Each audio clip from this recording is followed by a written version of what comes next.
우리에게 주신 하나님 말씀 함께 보도록 하겠습니다. 성경 말씀 요한복음 7장 25절에서 36절 말씀입니다.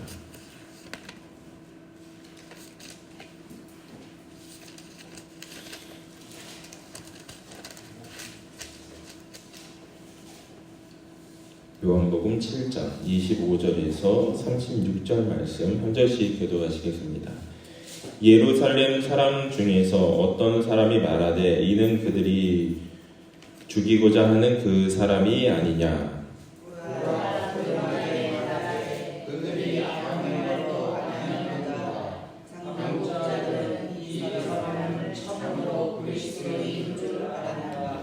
그러나 우리는 이 사람이 어디서 왔는지 아노라. 그리스도께서 오실 때에는 어디서 오시는지 아는 자가 없으리라 하는지라.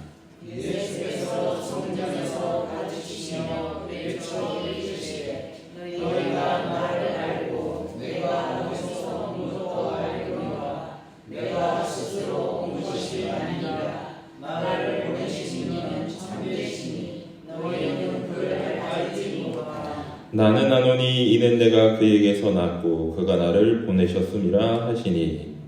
그들이 예수를 잡고자 하나 손을 빼는 자가 없으니 이는 그의 때가 아직 이르지 아니하였으니라. 무리 중에 많은 사람이 예수를 믿고 말하되 그리스도께서 오실지라도 그 행하실 표적이 이 사람이 행한 것보다 더 많으랴 하니. 예수에 대하여 우리가 수고를 이룬 것이 바리새인들에게 들린지라. 대제사장들과 바리새인들이 그를 잡으려고 아랫사람들을 보내니 예수께서 이르시되 내가 너희와 함께 조금 더 있다가 나를 보내신 이에게로 돌아가겠노라. 너희가 나를 찾아도 만나지 못할 터이요 나 있는 곳에 오지도 못하리라 하시니. 이에 유대인들이 서로 묻되 이 사람이 어디로 가기에 우리가 그를 만나지 못하리요. 헬라인 중에 흩어져 사는 자들에게로 가서 헬라인을 가르칠 터인가. 나를 찾아도 만나지 못할 터이요 나 있는 곳에 오지도 못하리라 하는 이 말이 무슨 말이냐 하니라. 아멘. 오늘은 마음의 문을 여는 믿음이라고 하는 제목으로 하나님 말씀 전하도록 하겠습니다. 우리 좌우에 계신 분하고 먼저 인사하겠습니다. 잘 오셨습니다. 은혜 받고 가세요. 네, 가을 하늘이 참 맑아졌고 공기도 이제는 열기가 식어서 시원함을 느낄 수 있습니다. 그리고 곧 이제 추석이 다가오면서 우리는 가까운 사람들, 가족들을 만날 생각에 마음이 따뜻해지기도 하시겠죠. 유대인들에게도 우리의 추석처럼 지키는 명절이 있었는데 오늘 말씀에 나오는 초막절이라고 하는 절기였습니다. 초막절은 하나님의 은혜에 감사하며 추수 후에 드리는 일주일간의 큰 명절이었습니다.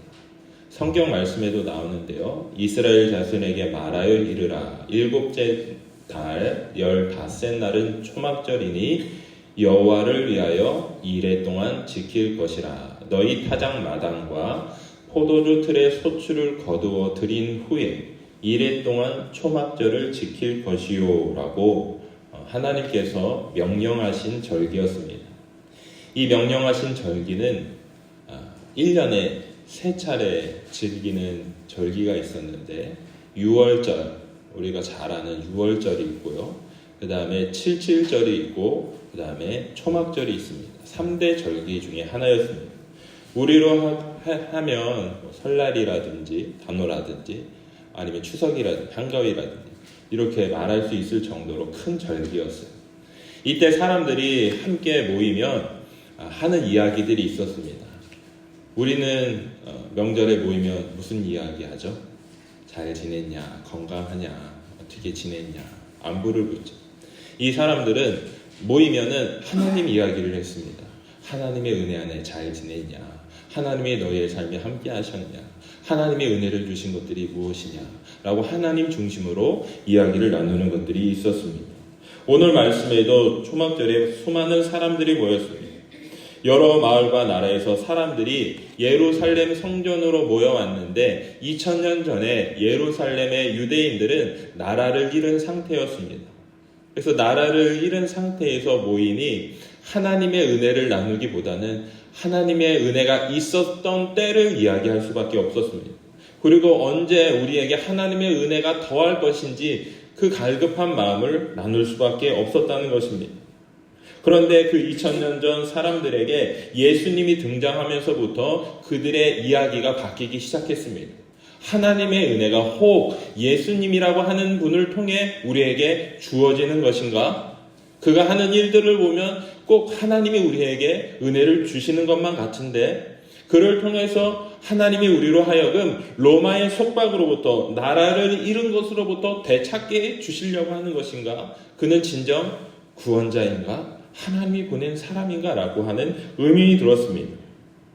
하지만 그곳에 모인 많은 사람들 가운데 의문점이 드는 한 가지는 이 땅에 보내실 메시아는 신비로운 분이어야 되는데 그분이 어디서 태어났는지 그들은 이미 알고 있었다는 겁니다. 우리가 성탄절에 예수님이 어디서 태어났는지를 늘 나눕니다. 예수님은 나사렛 출신, 베들레헴에서 나신 자, 마구간에서 나셨다라고 하는 것을 알고 있었습니다.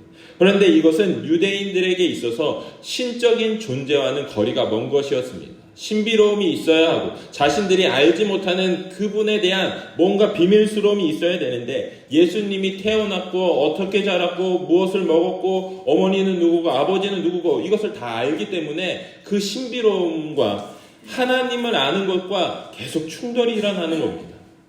그것을 보여주는 것이 오늘 말씀의 주요 배경이었습니다.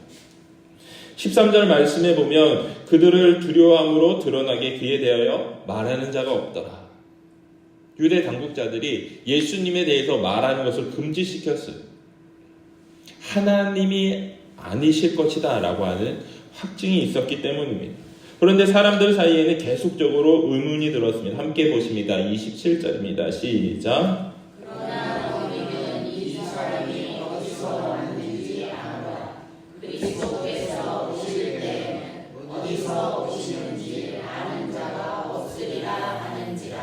아멘. 그의 출신, 그의 배경, 그의 과거를 알기 때문에 이것이 그의 삶을 바라다 보는데 선입견이 됐다는 거예요. 얘는 아닐 거야. 얘는 아니야. 얘는 내 과거를 아는데 얘는 가능성이 없어. 하나님이 하시는 미래에 대한 일들이 과거 때문에 묶이고 현재 보이는 상황 때문에 묶여서 하나님의 미래의 일들과 이뤄질 일들을 바라볼 수 없는 상태가 되었다는 것입니다. 하나님은 더 비밀스럽고 높이 계신데 내 상황과는 맞지 않아 라고 바라보는 우리의 마음과 매우 닮아있는 관점입니다. 예수님이 정말 하나님으로부터 왔으면 좋겠다라고 하는 마음도 있지만 눈에 보이는 상황 때문에 그렇지 않을 수도 있다라고 하는 게 같이 있기 때문에 하나님의 은혜를 알면서도 다 누리지 못하는 마음의 상태가 되었다는 것입니다. 예수님이 누군지 그것을 아는 것이 걸림돌이 됐다는 겁니다. 이것을 뛰어넘을 수 있는 것이 무엇입니까? 오늘 성경이 그것을 우리에게 가르쳐 주시는 줄로 믿습니다.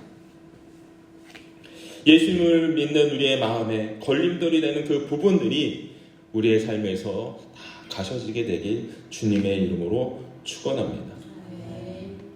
제가 지난 목요일 엊그제죠. 목요일에 예수동행 온라인 목요 집회 예배를 드리고 안수 기도하는 걸 섬기고 있어요. 요새는 온라인이 잘 돼 있어서 유튜브로 예배 드리고 줌으로 서로 보면서 안수 기도 실시간으로 하거든요. 그런데 두 명의 기도자들이 안수받고자 들어왔습니다. 한 분은 폐섬유증이 걸려서 청년인데 되게 젊은 분인데 2년 전에 판정을 받았어요. 그래서 시한부 판정으로 2년 동안밖에 살지 못하는데 예수님을 알지 못하다가 예수님을 만나고 싶은 마음에 계속 기도원도 가고 금식 기도도 하면서 안수 기도 받으려고 찾아왔어요. 그분이 한 분 있었고 또 한 분은 미국의 시카고라고 하는 데가 있는데 거기서 일하고 계신 여성분이었어요. 5년 전부터 교회를 다니기 시작했고 하나님을 믿는다라고 했지만 정말 인격적으로 내 마음 깊숙이 주님을 향한 회개가 타오를 정도로 만나고 싶은 그 마음이 간절함이 채워지지가 않아서 주님을 의지하고 싶은 마음으로 안수기도 받고자 두 분이 찾아왔습니다. 두 분의 기도 제목은 같은 것이었어요. 하나님을 깊이 만나고 싶은 것이었죠. 그런데 두 분 중에 한 분만 하나님의 깊은 마음을 경험하고 돌아가게 됐습니다. 문제는 뭐였을까요? 마음이 열리지 않은 상태에서 주님을 향해서만 기도를 했다는 겁니다. 여러분, 하나님이 우리의 마음 가운데 의지하고 싶고 만나고 싶고 주님을 찾고 싶다는 것은 우리의 마음이 열려야 합니다. 하나님이 옳습니다. 하나님이 맞습니다. 그런데 저는 아직 알지 못해요. 주님 도와주세요 라고 열린 마음으로 나아갔을 때 비로소 주님이 우리 마음 가운데 오셔서 행하는 것을 경험할 수 있다는 것입니다. 남자분은 그렇지 않았어요. 나는 이거 했는데 왜 내게 이런 것만 있습니까? 라고 탓하고 부정하며 하나님을 향해서 닫힌 마음, 열리지 않은 상태로 있었다는 겁니다. 그러면서 오셔서 도와달라는 거예요. 물론 그분을 향해서 계속 기도할 거고 그분도 기도할 겁니다. 그런데 우리에게 중요한 것은 마음이 열리느냐 열리지 않느냐의 문제라는 거예요. 하나님은 여전히 우리를 사랑하시며 우리의 마음 가운데 주님을 인격적으로 만나는, 주님을 만나고 돌아갈 수 있는 그 열린 마음을 누구보다 주고 싶어 하십니다. 그것이 예수님께서 이 땅 가운데 오셔서 행하셨던 그 표적들이 나타내 주는 겁니다. 열린 마음이 그들에게도 필요했는데 그 중에서 마음이 열려지는 사람들이 있었습니다. 31절 말씀 함께 보십니다. 시작. 우리 중에 많은 사람이 예수를 믿고 말하되 그리스도께서 오실지라도 그 행하실 표적이 이 사람이 행한 것보다 더 많으랴 하니.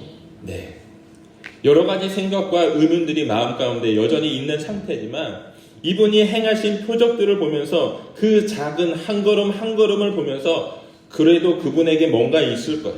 그곳에 뭔가 특별한 것이 있을 거야. 내 마음에 여전히 의문이 들고 두 마음이 들고 그분이 어떤 분인지 알지만 저분이 행하는 표적들을 보면 뭔가 하나님께서 하시는 일들이 분명히 있을 거야 라고 하는 기대감이 그들에게 있었다는 겁니다. 그 한 걸음의 기대감이 그들의 삶에 하나님을 향한 길을 열 수 있는 통로가 되었다는 겁니다. 성경은 우리에게 이렇게 말합니다. 함께 보십니다. 시작. 볼지어다 내가 문 밖에 서서 두드리노니 누구든지 내 음성을 듣고 문을 열면 내가 그에게로 들어가 그와 더불어 먹고 그는 나와 더불어 먹으리라. 아멘. 하나님께서 예수님을 통해 요한계시록 3장 20절에 말씀하신 것은 내가 끊임없이 마음의 문을 두드리고 있다는 겁니다. 두드리고 있을 때 마음의 문을 여는 자들이 있고 그 여는 자에게 주님이 들어가셔서 함께 더불어 먹고 마시며 삶을 함께 할 수 있는 주님의 풍요로움을 더해 주신다는 것입니다. 그 충만한 삶을 우리가 누리게 될 수 있게 되길 주님의 이름으로 축원합니다. 하나님은 끊임없이 우리의 삶에 들어오셔서 우리의 삶을 하나님의 것들로 채우길 원하십니다. 그 삶을 우리가 누려간다는 거예요. 우리가 알든 알지 못하든 우리의 마음속에는 죄를 추구하는 마음들이 있습니다. 성경에서 죄가 뭐냐라고 정의하는 부분을 보면 욕심이 잉태한 즉 죄를 낳고 죄가 장성한 즉 사망을 낳느니라 라는 말씀이 나와요. 즉 죄 뿌리는 욕심이라는 겁니다. 내 안에 욕심이 가득해서 삶의 여러 중요한 것들을 무너지게 만든다는 겁니다. 그러면 하나님이 우리에게 오셔서 하시는 일들은 무엇이냐? 하늘의 것을 바라다 보며 하나님의 것들로 채우며 우리가 욕심 부릴 수밖에 없는 것들을 다스려 갈 수 있는 주님이 주시는 힘들로 우리가 채워져야 한다는 거예요. 내가 욕심 부려서 저 사람 거 뺏고 싶고 내가 욕심 부려서 저 사람을 해치고 싶은 마음들을 하나님이 주시는 힘들로 이거를 통제하며 조절해 갈 수 있는 힘을 하나님이 우리에게 허락해 주신다는 겁니다.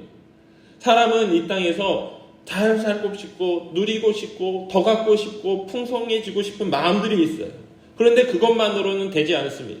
성경이 우리에게 보여주는 것은 아담과 아와 이후에 가인과 아벨의 싸움, 전쟁, 가족 간의 전투, 나라 간의 전투를 보여주며 더 많이 갖고자 하는 욕심들이 우리의 삶을 무너뜨리는 것을 단면적으로 보여주고 있다는 겁니다. 이것을 해결할 수 있는 건 하나님이 우리에게 주시는 힘을 길러내는 것밖에 없습니다.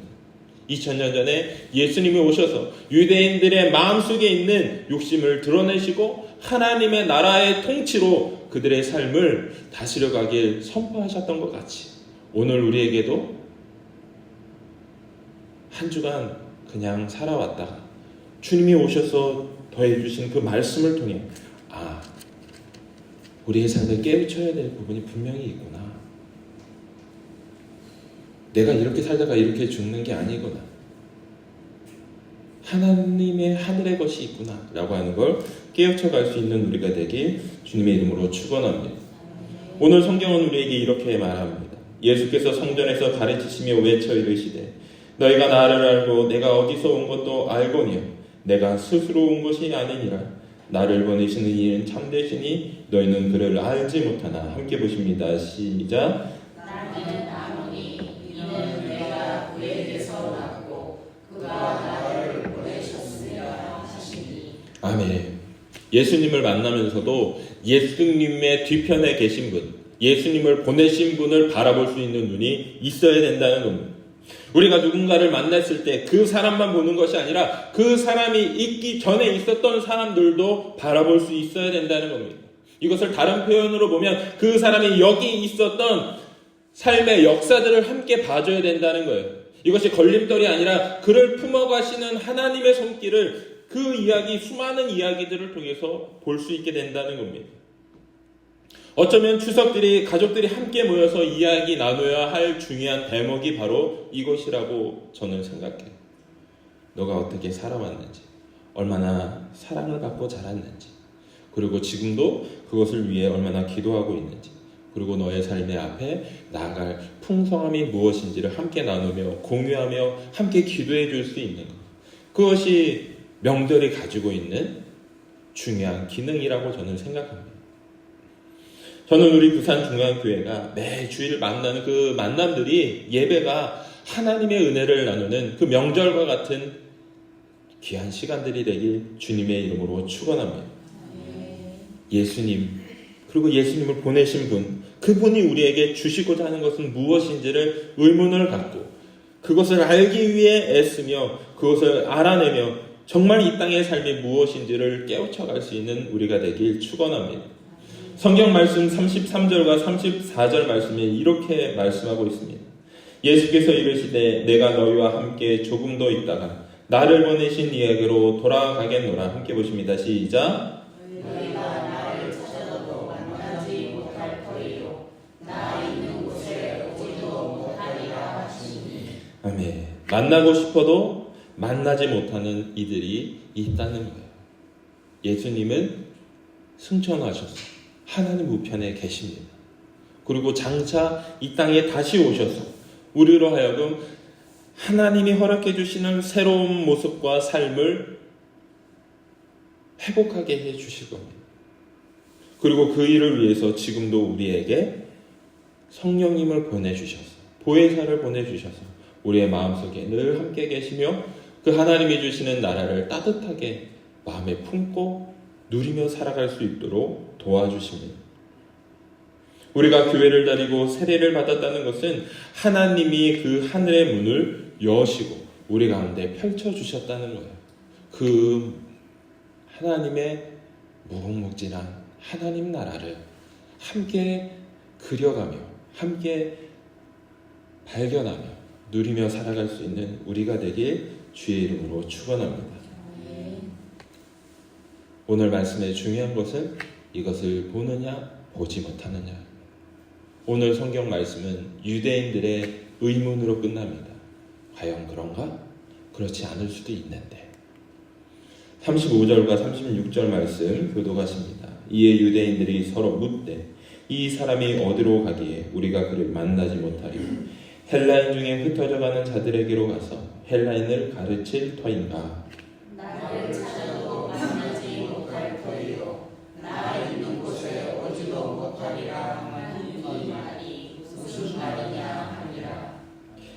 그들의 마음속에 의문이 들었다는 겁니다. 저가 말하는 것이 무엇이지? 그 뒤에 있는 것이 무엇이지? 내가 알고 있는 지식과 그것으로 풀 수 없는 그 무엇이 있다는 것을 그들은 짐작하기 시작했다는 겁니다. 이것으로부터 하나님을 향한 발걸음이 시작될 수 있어요. 이 땅에서의 삶이 다가 아니고 하나님은 여전히 살아계시며 우리의 삶을 통치하시는구나. 그 하나님께서 잠시 이 땅에 오셨다가 다시 가셨다가 다시 오시는 그것을 성경은 우리에게 말씀해주고 있구나. 그러면 나는 어떻게 살아야 되지? 그리고 그분은 어떤 분이지? 라고 하는 것을 우리에게 던져주었다는 겁니다. 성경은 이 말씀을 성전에서 예수님께서 외쳐 이르셨다라고 말합니다. 우리 노란색 부분만 함께 보십니다. 28절입니다. 시작. 예수께서 성전에서 가르치시며 외쳐 이르시되. 네. 사람들이 듣지 않을 때 예수님께서는 성전에 들어오셨습니다. 저희가 예배드리는 이 공간처럼 들어오셔서 외치셨다는 거예요. 그냥 가르치시는 게 아니라 외치셨다. 외치셨다는 것은 우리의 마음속에 그 울림이 들어오게 됩니다. 큰 소리로 외치면 마음속이 같이 울리게 됩니다.